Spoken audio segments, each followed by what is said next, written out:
AssalamuAlaikum. Hello kids, how are you today? I know you are waiting to know what would happen when the brothers of Prophet Yusuf alayhi salam arrive in Egypt. For those who haven't seen the previous episode, you can watch that using the link below.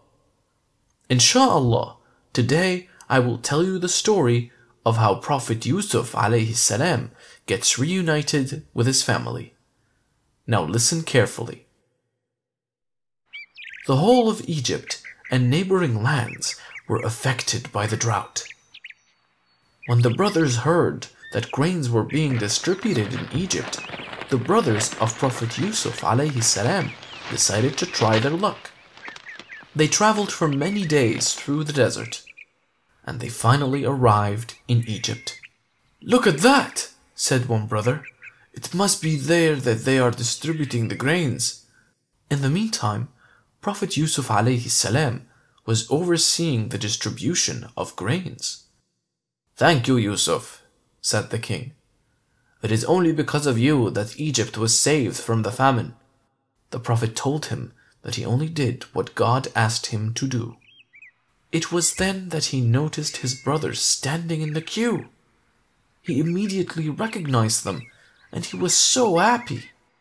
But the brothers didn't recognize the Prophet, even though he was standing right before them. The Prophet then thought about what his brothers did to him. He thought about that scary night he had to spend inside that deep, dark well. He decided to invite them over to his palace. When the brothers arrived, the Prophet treated them respectfully. He asked them questions about their family and homeland. "We are 11 brothers, son of a noble prophet," they said. "We come from Canaan." "But I count only 10 of you here," the Prophet said. "Are you lying to me?" "We are not lying. Our youngest brother is at home, attending to our father's needs." When the Prophet heard of this, his heart longed to meet his younger brother Binyamin. The Prophet asked his men to hand them bags of grains and said, "If what you say is the truth, then bring your youngest brother and I'll double your rations. But if you do not bring him to me, then you better not try entering Egypt again," he warned them. The eldest brother assured him that they will return with their youngest brother after seeking their father's approval.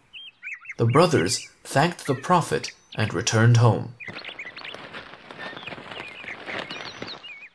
"Father, please let Binyamin travel with us. We were denied some supplies because Binyamin wasn't with us. The controller of granaries has promised to give us extra rations if you let him come with us." But Yaqub alayhi salam didn't agree at first. "How will I trust you knowing what you did to Yusuf?" Once again, the brothers promised to take care of their youngest brother. The old prophet had complete trust in God and finally gave them permission to take Binyamin.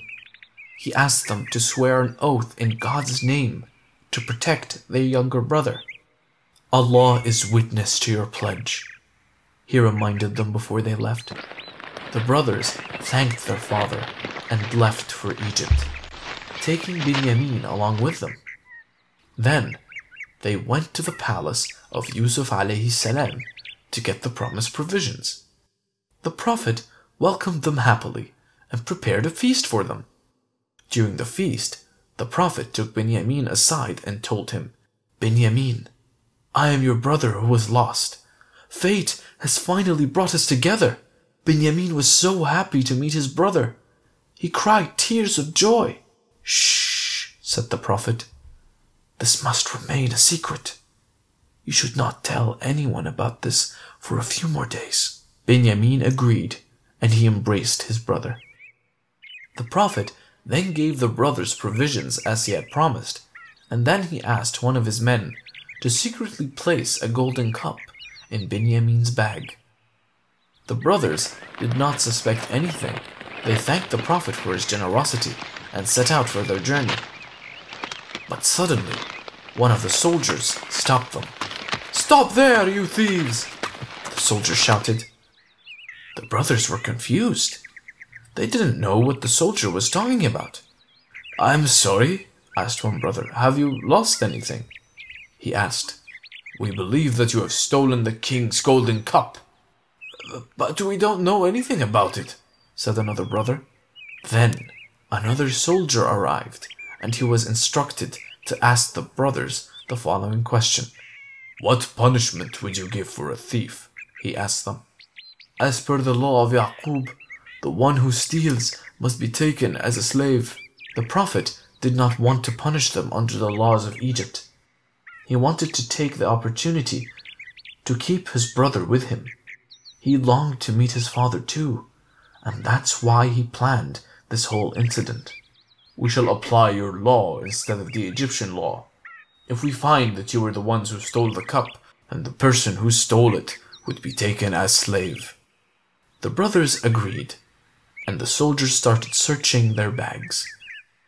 As the Prophet planned, the golden cup was found amongst Benjamin's bags. You will be taken as a slave." The brothers were shocked. The brothers were afraid of returning to their father without his beloved son. They pleaded to the Prophet, "Oh, Minister, take one of us instead. We promised our father to take care of our younger brother. Please let him go back to Canaan." But the Prophet refused all their proposals and took Benjamin to the palace. One of the brothers decided to stay in Egypt to watch over Benjamin, while the others went to Canaan to face their father. The brothers arrived home, and they gave the bad news to their father. "Oh, father, your son Benjamin has stolen. You may ask the people of the town and they will tell you. We are telling the truth." But the old prophet had heard all this before, and this time he refused to believe them. He turned away from them and went to his room. Even though the prophet trusted God completely, he behaved just as any father would under the circumstances. He was overcome with grief and wept uncontrollably. The prophet wept continually for many days and nights, until he became ill and lost his sight. The brothers could not watch their father suffer any more, so one day they said to him, "Oh, father, why are you destroying yourself in this way?" pleaded his sons. "I complain of my grief and sorrow to Allah." "I know from Allah what you do not know," the Prophet replied. He then asked his sons to go to Egypt once again and not to give up hope. The brothers once again arrived at the palace and pleaded with the Prophet to set their brother free. Prophet Yusuf ﷺ could not bear to see them suffer like this anymore, even if they had betrayed him. He looked at his family and could not keep his secret any longer.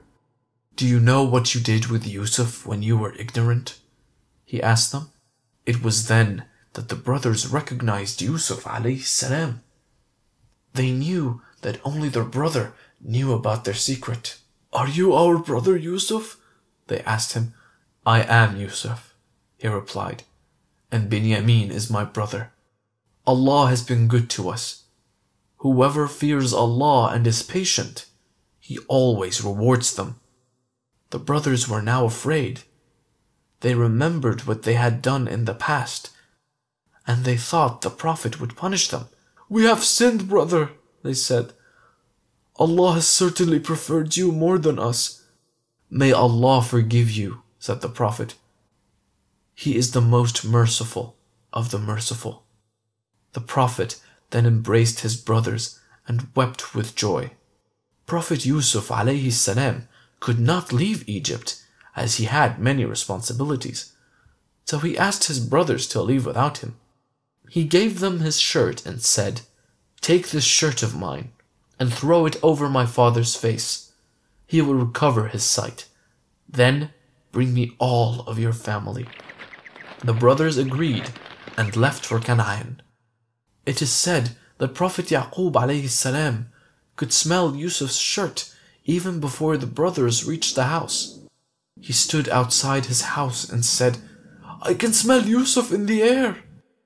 The women in the house thought he had gone mad. The brothers finally arrived, and the old prophet was waiting for them. "I smell Yusuf in the air," said the prophet. "Is it real or am I dreaming?" he asked them. The bearer of the good news walked toward the prophet and placed the shirt of Yusuf alayhi salam over his face. It was a miracle. As soon as the shirt was placed, he got his sight back. The brothers knelt before the prophet and sought his forgiveness. "I will ask the Lord to forgive you. He is all forgiving and all merciful," replied the prophet. Then the whole family left for Egypt to meet Yusuf alayhi salam. The prophet's happiness knew no bounds when he saw his father after such a long time. Then Yusuf alayhi salam placed his father on the throne. It was then that his father and all his brothers prostrated before Yusuf alayhi salam. "This is the dream that I saw when I was young," said Yusuf alayhi salam. "I saw 11 stars, the sun and the moon bowing down to me. My Lord has made it true." The king happily agreed to have all the family of the Prophet settle down in Egypt. The great power and responsibility did not distract the Prophet from Allah subhanahu wa ta'ala. He remembered and worshipped Allah all the time. The Prophet did not want to die the death of a king. He did not like to be gathered around the people of royalty. He wanted to die the death of a slave to Allah and to be gathered around the righteous. Yusuf alayhi salam, at the time of his death, asked his brothers to bury him beside his forefathers. So when he passed away, he was mummified and placed in a coffin until a suitable time to be taken out of Egypt. It is said that he died at the age of 110. Hello kids! Did you like the video? I know you did. Don't forget to watch the next episode to learn more. Please click that subscribe button and that bell icon to keep updated on all our new releases. If you liked the video, please share it with your friends as well. Insha'Allah, I will tell you the story of Prophet Ayyub alayhi salam tomorrow. That's all for today. Goodbye.